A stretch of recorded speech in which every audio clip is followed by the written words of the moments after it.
बहुत सम्मान करता हूं। दुर्गा सप्तशती में कहा है कि जगत में जितनी स्त्रियां हैं, देवी जी कहती हैं वो मेरी मूर्ति है। तो है सारी बहनों को देवी की मूर्ति ही मानता हूं और आज वो भी बड़ी संख्या में इस कार्यक्रम में उपस्थित है। राष्ट्रीय अध्यक्ष भी हमारी महिला है और आपको याद होगा वो कोई अध्यक्ष बनने की इच्छा नहीं थी। उस समय कोटा की परिस्थितियां ऐसी थी कि जिसमें तय किया गया कि नहीं, इनको अध्यक्ष बनाओ।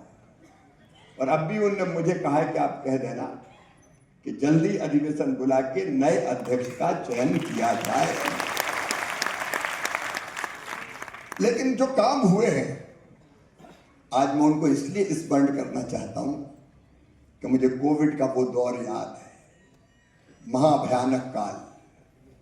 मैं मुख्यमंत्री बना कोविड के दौरान ही, और उस समय जो संकट हमने झेला, कई लोगों को हमने खो भी दिया। दिन और रात मुझे एक ही चिंता रहती थी कि कैसे लोगों की जिंदगी हम बचा पाए। रेमडेसिविर इंजेक्शन, ऑक्सीजन की व्यवस्था, अस्पतालों में बेड नहीं। तब मैंने साधना को पूरे समाज की चिंता करते हुए देखा है और कई लोग गवाह है कि कैसे रेमडेसिविर इंजेक्शन में, कैसे अस्पतालों में भर्ती हो, कैसे लोगों की जिंदगी बचे। और उस समय जो काम किया समाज ने और महासभा ने, मैं पूरी महासभा का अभिनंदन करता हूं। वैसे समय निकलना बहुत कठिन काम था, क्योंकि निकले और जान का जिंदगी पे खतरा बन आता था। उस समय की सेवा सचमुच में बेमिसाल है। और मैं आज साधना से कहना चाहता हूं, एक पत्नी के रूप में नहीं, कि जो संभावना कोचिंग क्लास, मुझे पता भी नहीं था, एक कोचिंग क्लास शुरू की कि हमारे समाज के गरीब बच्चों को ठीक से कोचिंग दे दें, वो ढंग से पढ़ लें और अलग अलग प्रतियोगी परीक्षाओं में आ जाए। मुझे पता ही नहीं था।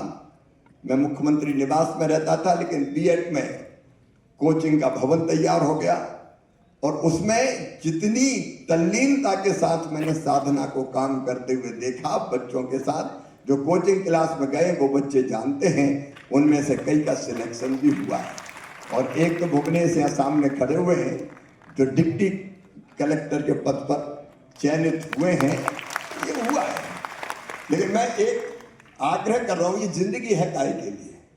अगर अपना जीवन काम आ जाए, अपने बच्चों के लिए, समाज के लिए, लोगों के लिए, अरे जीना उसका जीना है जो औरों को जीवन देता है, उसी जीवन का अर्थ। और इसलिए वैसी कोचिंग क्लास जरूर चलती रहे, क्योंकि बीच में मैं मुख्यमंत्री नहीं रहा, केंद्र में कृषि मंत्री बन गया, तो रहने हम वहां चले गए तो वो डिस्टर्ब हो गया थोड़ा। लेकिन एक और बड़ी उपलब्धि, कई दिनों से समाज की इच्छा थी, कई दिनों से, कि हमारे समाज का राजधानी में भवन होना चाहिए। पहले मेरे पास आए लोग सरकारी जमीन, फिर ये साधना का संकल्प था और इस टीम का राधेश्याम जी भी और रामकिशन जी भी और बाकी सब साथी बैठे, रामकुमार मेहता जी भी, तय किया कि सरकार के सामने झोली नहीं फैलाएंगे, जमीन खरीद के उस पर भवन बनाएंगे। जमीन खरीदी गई और भवन लगभग पूर्णता की तरफ है और जल्दी अब हमारे कार्यक्रम वहां होंगे और गरीब बच्चे वहां रहकर पढ़ेंगे। मेरे बहनों और भाइयों, एक बड़ा काम, वृक्षारोपण का क्रम भी चल रहा है। तो जो काम किया है उसके लिए मैं पूरी टीम को बधाई देता हूं, धन्यवाद देता हूं। समाज गंगा का ये काम लगातार आगे बढ़ता रहे। और एक बात और, आपने मुझे प्यार दिया, आशीर्वाद दिया, और मैंने समाज के संस्कारों को प्राप्त करके जो दो चीजें आपसे सीखी, आज मैं आप सबसे वो दो चीजें कहना चाहता हूं। एक, सबसे प्रेम करो। कितने दिनों की जिंदगी है ये, कभी सोचो। मैं जब भी सोचता हूं एक ही बात मेरे दिमाग में आती है, आखिर कितने दिन जियोगे? महाभारत का एक प्रसंग है जो मुझे बहुत प्रेरणा देता है। पांडव वनवास भुगत रहे थे, जंगल से जा रहे थे, प्यास लगी और ऐसी प्यास के पानी आसपास दिखाई नहीं दे रहा था। युधिष्ठिर ने कहा छोटे भाई सहदेव से, जब पेड़ पे चढ़ के देखो कहीं पक्षी उड़ते हुए अगर दिखाई दे रहा हो तो उस दिशा में जाना पड़ेगा ताकि पानी मिल जाए। सहदेव ने ऊपर से देखा पक्षी कलरव कर रहे थे एक जगह, तो बताया कि उधर है, तो कहा तुम जाओ पानी लेके आओ। सहदेव गए, थोड़ी देर के बाद तालाब आया, पानी प्यास लगी थी तो बेचैनी में पानी चुल्लू में भरा और पीने लगे तो तालाब में से आवाज आई, खबरदार मैं यक्ष हूं, पहले मेरे प्रश्न का उत्तर देना पड़ेगा। अगर मेरे प्रश्न का उत्तर दिए बिना तूने पानी पी लिया तो तेरे प्राण पखेरु उड़ जाएंगे। लेकिन प्यास बहुत लगी थी, पानी पिया तो प्राण पखेरु उड़ गए, सहदेव गिर पड़े। उसके बाद नकुल आए, उसके बाद अर्जुन आए, भीम आए। हर एक से ये सवाल के पहले सवाल का जवाब दो, उसके बाद पानी पीना। लेकिन चारों नहीं माने, प्यास लगी थी और चारों मृत होकर गिर गए। अंततः युधिष्ठिर राय की बात क्या है, लेकिन बेचैन थे भाई, बड़े देखे, वेदना हुई, लेकिन का पानी तो पी लूं। फिर आवाज आई, खबरदार मेरे प्रश्न का उत्तर दिए बिना तूने पानी पी लिया तो तुम्हारा हाल भी तुम्हारे भाइयों की तरफ होगा। युधिष्ठिर ठिठक गए और बोले आपका सवाल क्या है। तो कई सवाल किए जिनके उत्तर युधिष्ठिर ने दिए, यक्ष प्रश्न।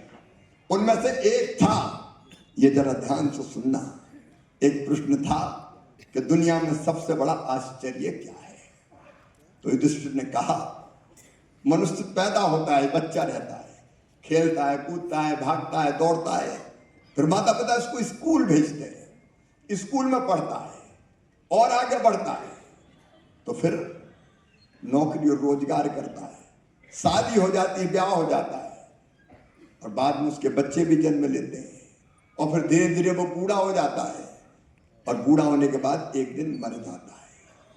हर एक ये जानता है, हम में से जितने बैठे हैं, कि ये दुनिया परमानेंट घर नहीं है हमारा, ये दुनिया धर्मशाला है। पता नहीं कितने दिन के लिए हम आए, 70 साल, 80 साल, 90 साल, 100 साल, ये दुनिया धर्मशाला है। हमारी डोरें दूसरे के हाथ में है, उस परम पिता परमात्मा के। जब तक चाहेगा नाच नचाएगा और जिस दिन चाहेगा डोर खींच लेगा। जो आया उसको जाना है, मृत्यु अवश्यम भावी है, लेकिन इसके बाद भी व्यवहार ऐसा करता मनुष्य जैसे हमेशा ही इस दुनिया में रहना है, हमेशा इस दुनिया में रहना, ये सबसे बड़ा आश्चर्य। पर आप कभी गहराई से सोच रहे हैं, ईर्षा, द्वेष, छल, कपट, मारो काटो, जानता नहीं है मैं ठिकाने लगा दूंगा तुझे। छोटा सा भी पद मिल गया, जानता नहीं है मैं कौन हूं,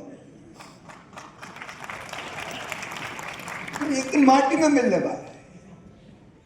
और इसलिए प्रेम, सबसे प्रेम करो, आत्मवत् सर्वभूतेषु, ये भारत के ऋषियों ने कहा है, सबको अपनी आत्मा जैसा मानो। हम सब एक है, एक ही चेतना।